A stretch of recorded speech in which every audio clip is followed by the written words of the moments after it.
Salut à tous les petits potes. Donc me revoilà après une petite absence YouTube. Tu m'excuses, j'ai eu beaucoup de chantiers à finir. Donc j'avais dû mettre un peu les vidéos en pause. Ne vous inquiétez pas, je suis pas mort, hein, je suis toujours là. N'hésite pas, alors je tiens à faire un point. Tu me vois pas sur TikTok, mais je suis énormément tu me vois pas sur YouTube, mais je suis énormément présent sur TikTok, pardon. Donc n'hésite pas à me rejoindre sur TikTok, Mecafast54, hein, tu vois, il y a le t-shirt là. Donc n'hésite pas à me rejoindre sur TikTok parce que je poste beaucoup de vidéos. Donc n'hésite pas à aller voir et à t'abonner si ça te fait plaisir. Mon retour sur YouTube. Donc on va parler un peu de cette 250 parce que beaucoup me posent des questions. Pourquoi on ne la voit pas? Pourquoi il n'y a pas de vidéo? Alors comme je t'ai dit, j'ai eu beaucoup de retard. Oh le petit sien, comment tu vas? J'ai eu beaucoup de retard sur les vidéos, tout simplement parce que j'avais des trucs à finir. Donc cette 250, on va en parler brièvement et je te prépare d'autres vidéos. Alors, tu ne l'as pas vu en vidéo, mais moi, j'y reroule avec, hein. C'est une moto qui roule super bien. C'est léger, c'est maniable. C'est pour ça que je kiffe le 2 temps, parce que le moteur est plus léger que la 4 temps. C'est vraiment pas mal, c'est fiable. Pour ceux qui disent que c'est pas fiable, c'est extrêmement fiable. Il suffit de mettre de la bonne huile et de faire attention, et c'est fiable, tout simplement. Donc, on va revenir sur deux trois points. Beaucoup me parlent, est-ce qu'il y a des pièces perf? Est-ce qu'il y a un CD débridé? Enfin, plein de questions qui reviennent sans cesse, donc j'essaie d'y répondre tout de suite. Alors, premier point, est-ce qu'il y a des pièces perf? T'en auras pas comme un 4 temps. Tu vois, c'est pas une dirt, hein. Les dirt, tu auras les lignes d'Oma, machin, etc. Là, non, c'est. Enfin, tu peux pas la mettre en catégorie pure cross, mais tu peux pas la mettre en catégorie dirt non plus. C'est une cross, mais c'est un entre-deux. Donc, on a un moteur 250, mais en réalité, c'est un 230 Lanza. Donc, c'est un moteur type Yamaha. Quand je dis type, ça ne veut pas dire que c'est un Yamaha. C'est-à-dire que c'est type d'un Yamaha TDR 125 qu'ils ont upgrade en 230, quoi.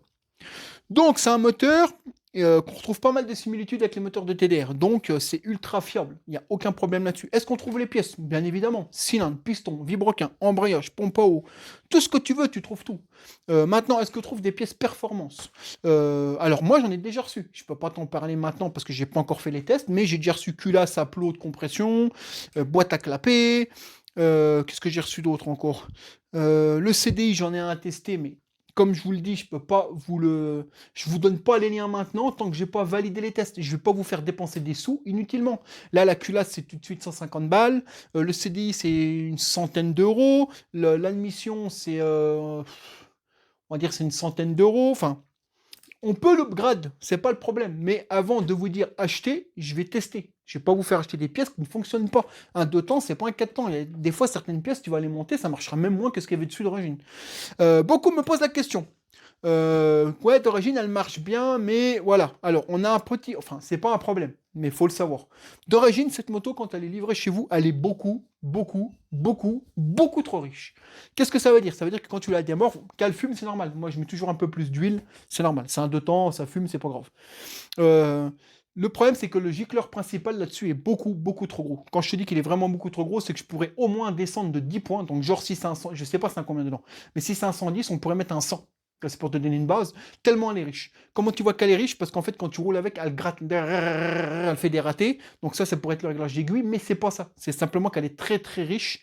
Pourquoi elle est riche? Tout simplement, bah parce qu'en fait, ils préfèrent la livrer beaucoup plus riche, ça t'évite de la casser.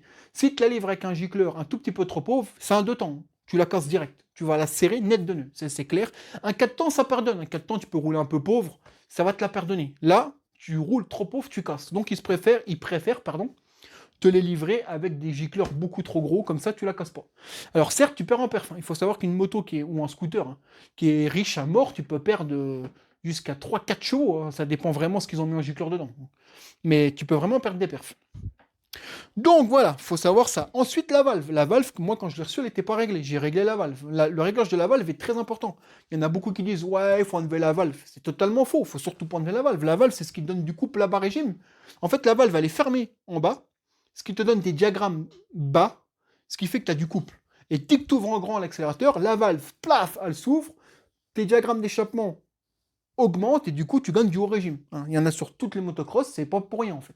Donc il faut surtout pas l'enlever. Ensuite l'échappement. L'échappement, j'en ai trouvé un Racing. Maintenant, est-ce qu'il va être mieux que celui-là? Je ne sais pas. C'est pour ça qu'il faut que je fasse ce test. La cartouche, je vais la changer. Moi, je vais mettre une cartouche de cross, style une dub ou un truc comme ça, parce que je suis pas fan de celle-ci. Je vous ferai une vidéo là-dessus. Maintenant, oui, des pièces, on peut en adapter. Un échappement, je pense qu'on peut en adapter un, mais est-ce qu'il sera mieux que celui-ci? Pas forcément, hein. Je reprends un exemple tout bête. Yone avait fait des tests sur une 125YZ. Yone, c'est Tournoi Racing. Il avait fait des tests sur une 125YZ d'une ligne d'échappement qui était beaucoup plus chère que l'origine et elle marchait moins bien. Ça veut rien dire des fois sur un deux temps. Ensuite, on peut changer le carbu. Moi, le carbu qui est dessus, je suis fan, mais je suis pas ouf. Je pense que je vais le virer, j'en mettrai un autre. Je vous ferai une vidéo autant voulu. Mais oui, on peut mettre de la pièce dessus. Laissez-moi juste le temps de vous présenter les pièces et de les essayer. Le problème, c'est qu'il faut que la moto, telle qu'elle est là, je l'emmène au banc d'essai. Parce que si j'installe les pièces et que j'emmène au banc d'essai, on ne saura jamais quel score elle sortait avant. Ça sert à rien. Le but, c'est de l'emmener au banc d'essai. On va juste régler le carbu. Pour avoir le bon gicleur, quand même. On va régler le carbu. On va l'emmener au banc d'essai, on va voir ce que ça sort. Soit ça va sortir. Moi, je pense selon les bancs. Il faut savoir que chaque banc d'essai est différent. Tu peux l'emmener chez Tournoi Racing parce que c'est un pote. Elle va sortir, c'est une connerie. Elle peut sortir peut-être 30. Tu vas l'emmener chez un collègue, un autre collègue qui a un banc. S'il n'a pas la même acquisition ni les mêmes étalonnages, peut-être que chez lui, elle sortira 22 et chez un autre 40. Le problème, c'est qu'il ne faut pas penser que puissance. Il faut regarder la courbe et il faut voir le couple. Là-dessus, ce qui nous intéresse, c'est le couple. C'est un deux temps. Il faut que ça tracte. Donc arrêtez de parler que de puissance. La puissance, c'est juste un chiffre en fait. Tu peux avoir une moto qui fait 30 chevaux, et un exemple, je te dis une bêtise, mais qui a 1,4 kg de couple, et une moto qui a 25 chevaux, mais qui a 2 kg de couple, je peux te dire qu'à 2 kg de couple, elle va te péter sur l'accélération. C'est clair et net. Ça, c'est clair. Donc ne pas penser qu'aux chiffres. Alors là, attention, je vous fais ça en mode vite fait.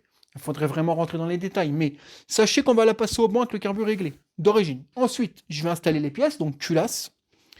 On va la repasser au banc, voir ce que ça a fait la culasse. Parce que si je mets la culasse, l'admission et tout, on ne saura pas quelle pièce fonctionne. On va mettre la culasse. Hop, est-ce qu'il y a un gain, est-ce qu'il n'y a pas un gain? S'il y a un gain, on la laisse, s'il n'y a pas de gain, on l'enlève. Ensuite, l'admission. Est-ce qu'on gagne en mettant la boîte à clapper? Oui, non, peut-être, on verra. En fait, il faut faire que j'emmène la moto, et ça va nous prendre quasiment une journée pour tester les pièces, en fait. Il n'y a pas le choix, en fait. Il faut démonter, remonter, démonter, remonter. Donc, ça prend du temps. Soyez patient, s'il vous plaît. Tout simplement parce que je pourrais vous balancer tous les liens des pièces, mais si ça ne marche pas, tu vas dépenser 300-400 euros dans des pièces qui ne fonctionneront pas. Et j'ai jamais été comme ça. Je vous ai jamais fait acheter des pièces qui ne fonctionnaient pas. C'est ma ligne de conduite. Donc, vous inquiétez pas, les vidéos vont reprendre sur cette moto. Ensuite, pour tout ce qui est sorti, beaucoup me disent ouais, mais on voit plus de vidéos de sortie, c'est normal. Comme je te dis, j'étais très occupé, j'ai pas eu le temps. Moi, j'ai reroulé avec 2-3 fois. Elle roule super bien, mais honnêtement, j'ai eu un problème de GoPro. Je sais pas ce qu'elle a, elle arrête pas de s'éteindre. Donc j'ai la moitié de mes vidéos qui coupent. Donc j'ai réinvesti dans une GoPro, j'ai investi dans une 360 aussi. Donc ça va arriver, ne vous inquiétez pas, les vidéos reprennent. On va se faire des petites sorties. Voilà, je te parlerai de l'entretien moteur en temps et en heure, je te parlerai de comment gagner en performance si possible, quelles pièces on peut installer, qu'est-ce qu'on peut faire dessus. Il y aura pas mal de vidéos qui vont arriver là-dessus. Pareil, j'ai eu une question, est-ce qu'on peut la passer en supermoto? Oui, tu peux. Il y en a un, il m'a dit non, on peut pas, les roues qui vendent. Tu peux. Maintenant, ils vendent les roues spécialement pour celle-ci en supermoto. Bon, c'est un budget, c'est 700-800 euros. Hein. Mais tu peux la passer en supermoto, ils vendent les roues. Après, chacun l'a fait comme il le souhaite, sa moto. Tu vois, moi, je peux pas te donner de conseils sur... Il y en a qui me demandent, ouais, quel kit déco faire. Je peux pas, ça. Ça, c'est ta moto, c'est tes goûts à toi. On n'a pas forcément les mêmes goûts. Quoi qu'il en soit, très bonne moto. Moi, j'en suis content. Certes, t'as pas la puissance d'un 250YZ ou d'un KTM. C'est normal, hein. Il faut remettre les choses dans le contexte. Hein. C'est une moto à 3000 euros. Si à 3000 euros, neuf, c'était aussi puissant qu'un 250YZ, ça ferait mal au cul.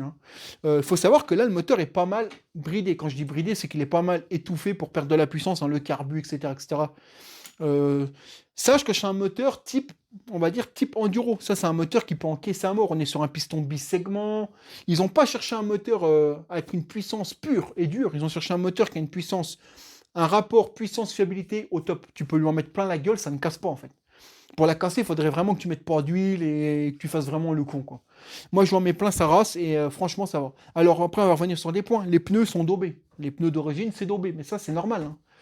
Hein. Au prix de la moto, ils peuvent pas mettre des Michelin. Toi. Donc les pneus, tu peux les remplacer. Tu peux mettre du Michelin, ce qui t'intéresse en pneus de cross. Il n'y a aucun problème. Tout ce qui est kit carénage, on avait dit que c'était du KTM. Donc ça, il n'y a aucun souci. Batterie lithium. D'ailleurs, il faut que je la recharge. Parce que j'ai plus de batterie. Batterie lithium, tu vois, on a les leviers retournables réglables. Franchement, c'est une très bonne moto. Amortisseur arrière réglable en compression détente, fourche réglable en compression détente. Après, c'est à toi de l'ajuster comme toi tu le souhaites, hein. On n'aura pas tous les mêmes réglages. Voilà. Voilà ce que je voulais te dire sur cette 250. Je reviens sur YouTube, soyez patients, on refera des petits lives si vous avez des questions, il n'y a aucun problème. Et n'hésitez pas à me retrouver aussi sur TikTok, hein, je poste aussi. Voilà, donc cette 250, elle n'est pas aux oubliettes, elle est là, c'est juste que je n'ai pas eu le temps de vous faire les vidéos parce que problème de caméra, pas de chance, et le temps qui manque. Hein, entre mon travail, mon atelier, etc., j'ai un peu de travail partout, donc le temps manque. Mais vous inquiétez pas, j'ai les pièces à la maison, j'ai même des caches pour cacher ici, de l'autre côté, etc. Je vous présente tout ça bientôt en vidéo. En tout cas, je tenais à vous remercier grandement pour ceux qui continuent à me suivre. Ça fait plaisir. Merci à ceux qui s'abonnent au nouveau. Merci à tout le monde. On a passé les 16 000 sur YouTube. C'est pas mal. On a plus de 17 000 sur TikTok. Donc je compte sur vous pour rester attentif à la chaîne et je vous prépare des belles vidéos sur cette moto. En attendant, je te dis merci. Et si tu as des questions, n'hésite pas. Ciao, bye.